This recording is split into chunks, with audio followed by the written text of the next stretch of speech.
The aim of this action research is to identify ways in which I can improve my practice and increase student engagement through PBL.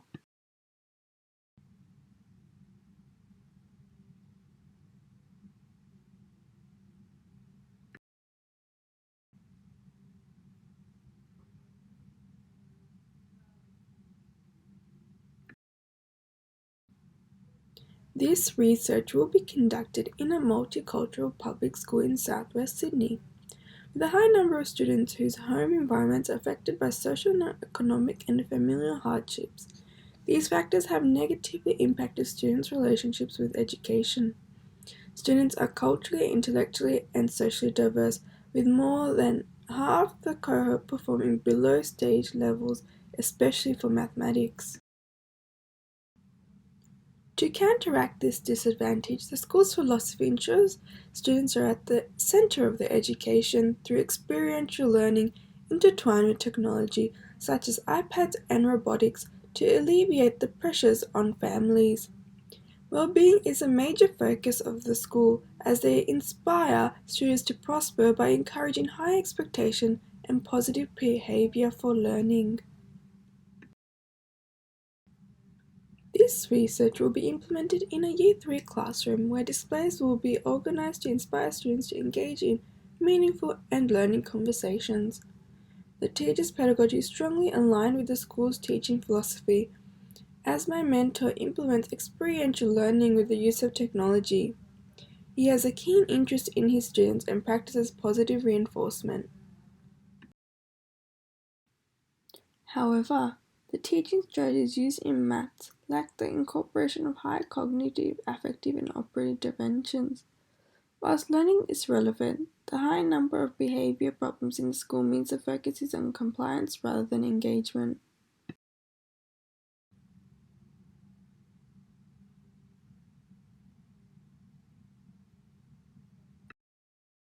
To facilitate a student-centered engagement in mathematics, I need to apply PBL. Through reflection of my work experiences, I have identified that I favor teacher-centered behavior. Through my observations, I have found students display low self-efficacy and confidence in relation to mathematics, as activities are abstract, making it difficult for them to see its connection to the contemporary world. Therefore, I plan to increase student autonomy by creating opportunities where they can independently engage in activities and support their peers. To achieve this, I need to change my pedagogy where I will facilitate different learning techniques and ensure students are at the center of the PBL approach. This approach will equip students with transferable and versatile skills, which are significant to PBL, as they can be applied to relevant contemporary situations such as with post-school or employment opportunities.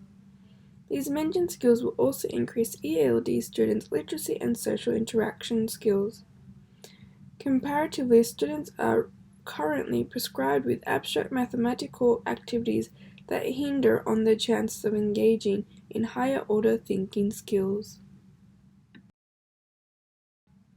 Hence, hands-on experiences will develop the classroom into an enthusiastic, self-managed, and cognitively challenged environment, harnessing diversity, encouraging risk-taking, and increasing self-efficacy.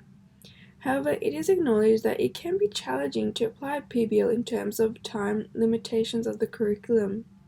Hence, my evolved pedagogy of increasing students' overall independence with learning and skill acquisition will reflect an aptitude of overcoming challenges related to low SES contexts.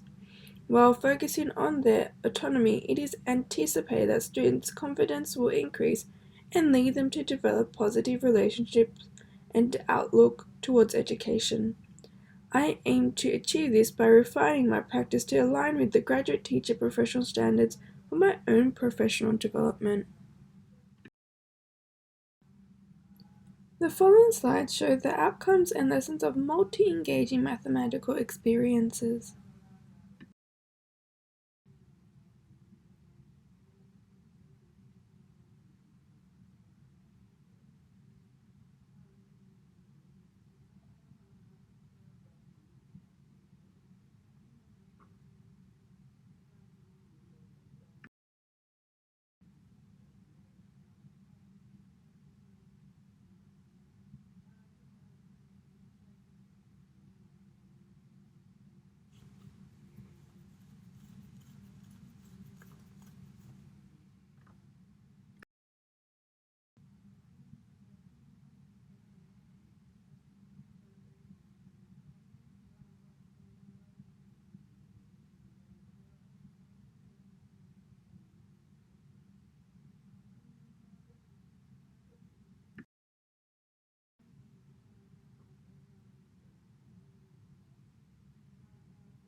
Students have been grouped to be challenged at the appropriate level so they do not become disengaged. Their higher thinking will be challenged to allow students to tackle a problem through a critical lens, solve, and provide justifications for their use of certain objects and materials. The hands-on task of constructing and collaborating within groups allows for active participation, where students become efficient, competent, and self-empowered learners. The negotiation of experiences such as the approach to the task, the investigation, rubric, objects, resources, design, and planning between the teacher and students ensures an enjoyable project where both parties are satisfied. In addition, from these experiences, students will take the risk in their learning, where they will take ownership and allows them to feel valued. These cooperative conversations and feedback on learning processes emphasize the focus on learning rather than behavior. Setting high expectations, students can succeed and expand their growing knowledge.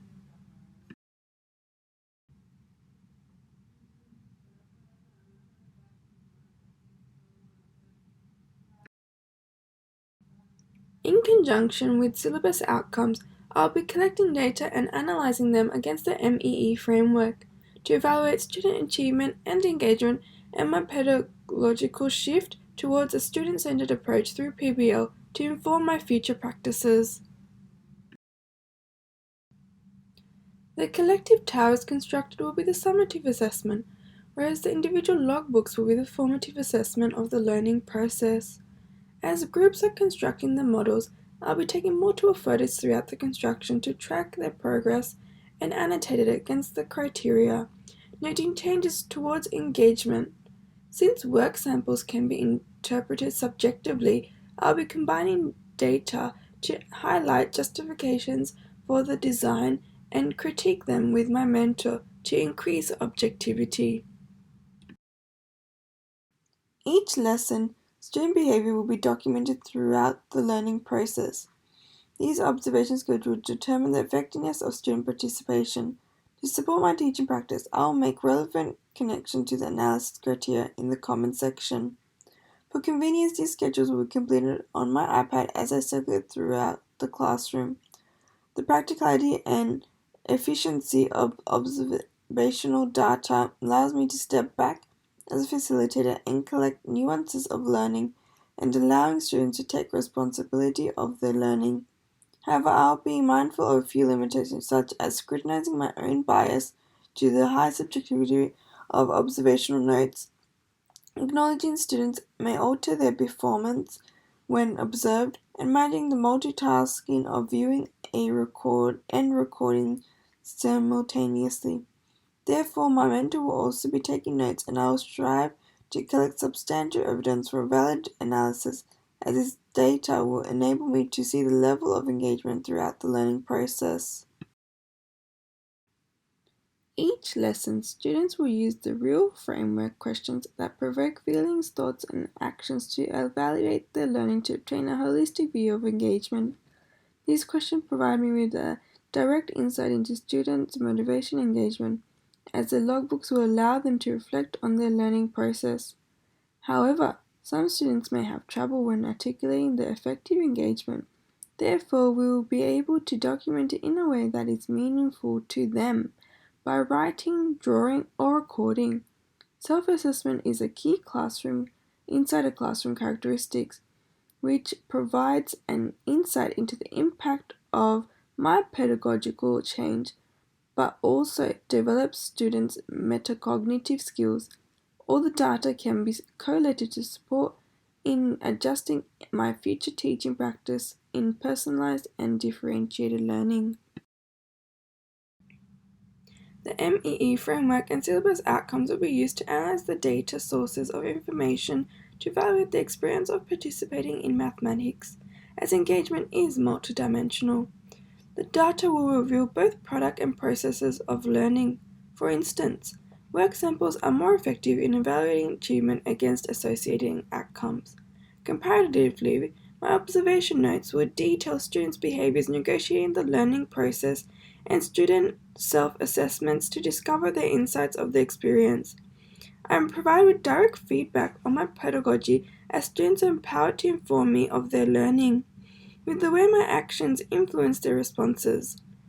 As a low SES school, I am wary that there may be resistance from home environments, hindering the full positive effect of my pedagogical shift.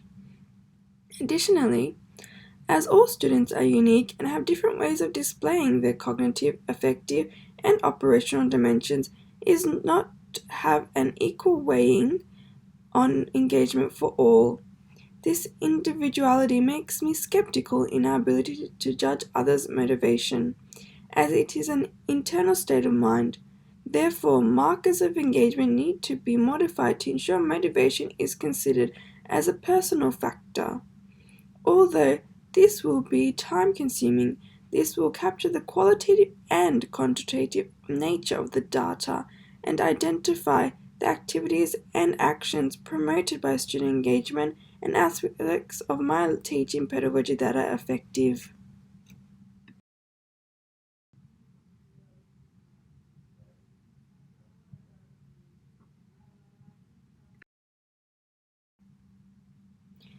Embracing PBL as my 21st century pedagogy and refining my practice to put students at the center of their learning, I'll be able to increase engagement and academic levels in mathematics.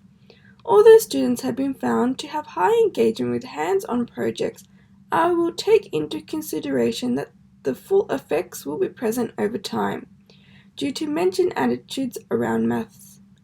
I anticipate that they will receive the pedagogy positively and be motivated to progress through the learning process of high quality with deep learning. The methodological design links directly to the professional teaching standards and will develop my competency in becoming a reflective practitioner. It serves as a valuable guidance on methods of improving my teaching in mathematics in low SES and multicultural schools. These theories and empirical frameworks provide a deeper understanding on ways students learn and differentiate accordingly through multiple teaching strategies. I will utilize this approach to my professional development and career to evaluate my practice, instigate change, and evaluate my impact so that children can reach their full potential, particularly in mathematics.